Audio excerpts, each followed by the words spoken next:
Penitensya pa rin ang sasalubong sa mga motorista sa susunod na linggo. Asahan ang hanggang 21 pesos na taas presyo sa kada litro ng diesel. Magmamahal din ang gasolina. At nakatutok si Sandra Aguinaldo. Tuloy ang penitensya ng mga motorista sa susunod na linggo. Hanggang 21 pesos ang tinatayang dagdag presyo sa kada litro ng diesel sa round 5 ng malakiang taas singil sa Martes. Hanggang 7 pesos and 50 centavos naman sa gasolina. Ayon yan sa oil industry sources. Ibig sabihin, posible lang sumampa ng lagpas 170 pesos per liter ang diesel. 120 pesos naman sa ilang brand ng gasolina. Nakaabang pa ang publiko sa detalye ng pakikipag-usap ni Foreign Affairs Secretary Teresa Lazaro kay Iranian Foreign Minister Syed Abbas Araghchi.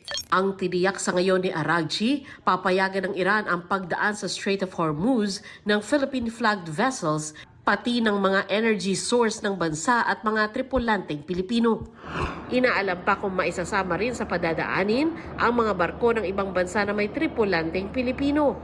Hindi lang sa Pilipinas lubhang mahalaga ang papel ng Strait of Hormuz sa pagbiyahe ng krudo, kundi sa marami pang bansa sa buong mundo.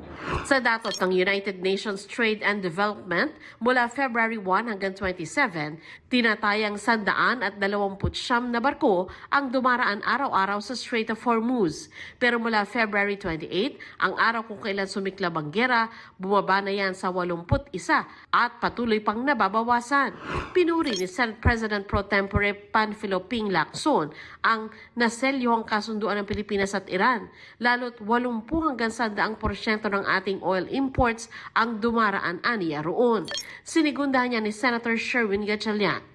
Ang chairperson ng Senate Protect o Proactive Response and Oversight for Timely and Effective Crisis Strategy Committee. Nauna na rin iminungkay ni Gatchalian na maggrasyon o limitahan na ang ibebentang langis kada customer.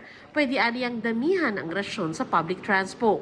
At exempted ang frontliner tulad ng mga ambulansya, pulisya at mga bumbero. As early as now, mag-ration na tayo para ma-extend natin from 51 days, kung kaya ma-extend yan to another 90 days or even longer.